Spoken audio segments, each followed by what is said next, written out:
Você sabe como solucionar o problema do default nas suas operações de e-commerce? Não sabe? Então vem comigo que eu vou te explicar.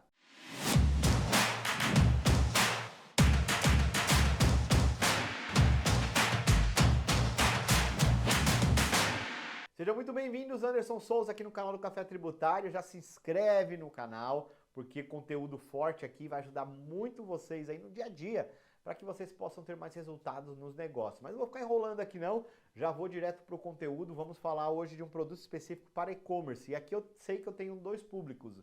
Eu tenho tanto o público que é o e-commerce e sei também que eu tenho os prestadores de serviço de empresas do e-commerce. Então a gente vai falar aqui numa linguagem para atender todo mundo e eu acho que vai ficar claro aí para vocês. Acho não, tenho certeza. Vamos lá.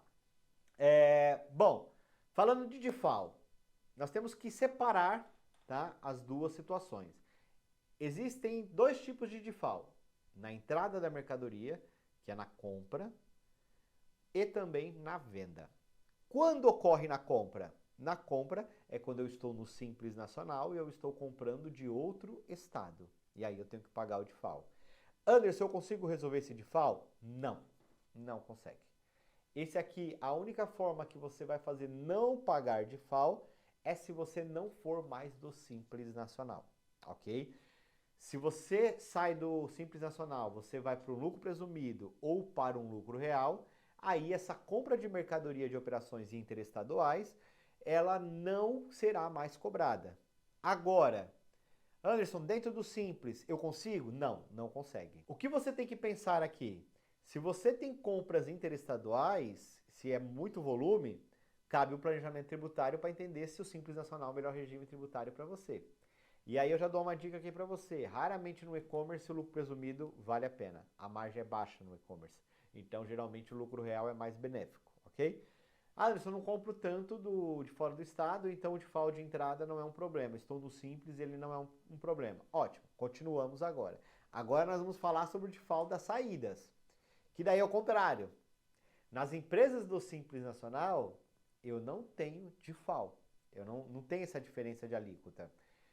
Já nas empresas do lucro real, lucro presumido, eu tenho que pagar o diferencial de alíquota toda vez que eu vendo um produto para um consumidor final localizado no outro estado. Agora, olha que interessante isso. Anderson, o que é default? Eu comecei o vídeo falando de default, então às vezes as pessoas não sabem o que é default.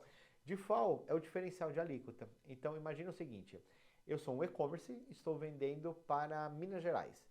De São Paulo, estou em São Paulo, para Minas Gerais, a alíquota do CMS é 12%. Só que lá dentro de Minas, na operação interna, é 18%.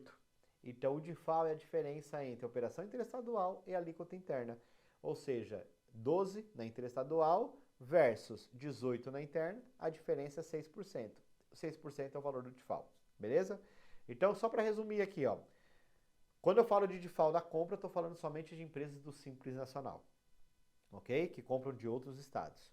Quando eu estou falando de venda, eu estou falando somente de empresas do lucro real e do lucro presumido. Simples Nacional não precisa pagar default, ok? Qual que é a grande dor aqui então, Anderson? É quando as empresas saem do Simples Nacional, elas têm que começar a pagar o default, às vezes elas nem saíram do Simples Nacional, mas elas já estouraram o limite de faturamento estadual. E aí, mesmo estando dentro do Simples, ela já tem que recolher o ICMS à parte, como se ela estivesse em outro regime.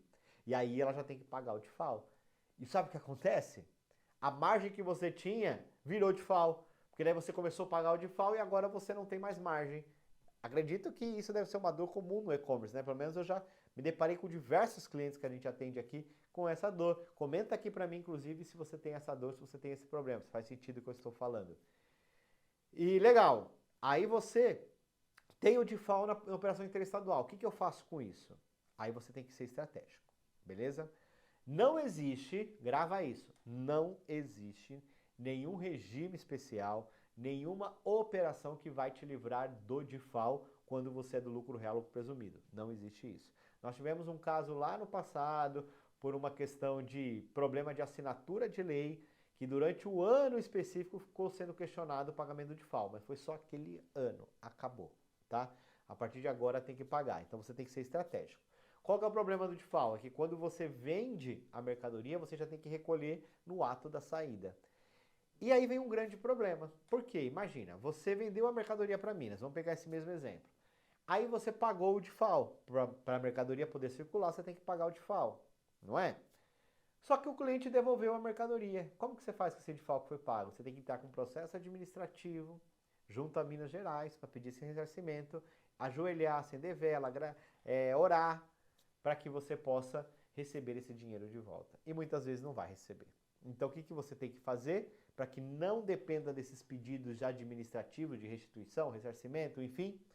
Você abre inscrições de substituto tributário nos estados que vocês mais operam. Exemplo, dentro do meu hall de negócios, eu vendo 50% internamente e os outros 50% são divididos em 4 estados. Minas Gerais, Rio de Janeiro, Espírito Santo e Santa Catarina. Então, toda vez que eu vender para esses 4 estados, uma vez que é o consumidor final, a pessoa física que está comprando esse produto de mim no e-commerce, eu vou ter que pagar o DIFAL, beleza? Certo. Agora, se eu abro a inscrição, é uma inscrição virtual, tá? Eu falo inscrição estadual, mas não é que você precisa abrir uma empresa lá. É só uma inscrição estadual de substituto tributário, é assim que chama. Esse pedido é feito de forma eletrônica, essa inscrição ela é aberta e você vai ter que cumprir as obrigações daquele estado perante aquelas obrigações. Ponto. É isso. Tá? Então é normal também a sua contabilidade cobrar um adicional para poder manter a inscrição. É justo, ok?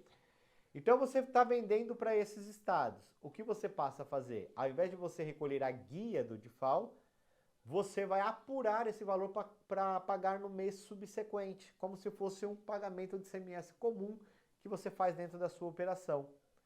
E aí, quando você vai pagar isso só no mês seguinte, se a mercadoria for devolvida, o que você faz? Você consegue abater do pagamento. Então, ou seja, antes de você realizar o pagamento, você já faz os abatimentos da devolução. E aí você não precisa ficar emitindo guia a guia toda vez que você vai vender. Você vai melhorar o seu fluxo de caixa, porque às vezes você não tem o fluxo para pagar aquela guia do DIFAL. Então você consegue projetar o teu recebimento da tua mercadoria para depois pagar os impostos. Isso melhora muito o fluxo de caixa. Conseguiram entender?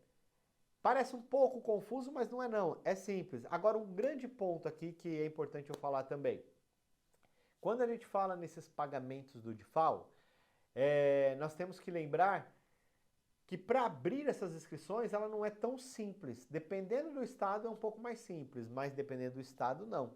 Então tem estado que vai exigir um faturamento mínimo, tem estado que vai exigir um recolhimento mínimo e tem estado que não vai exigir nada. Você vai pedir e você vai ser liberada essa inscrição para você. Então cabe também fazer um planejamento aí para saber qual tipo de inscrição é viável você abrir, qual não é, se você tem grande movimentação, até para você não ter uma responsabilidade com outro estado por uma entrega de obrigação com algo que você opera pouco, beleza? Então eu acredito que ficou claro. Se não ficou, você tem aqui os nossos comentários para vocês colocarem as dúvidas de vocês. E eu estou aqui para ajudar vocês aí nesse conteúdo que é muito importante e vai fazer diferença no teu negócio. Ah, se inscreve, né? É justo.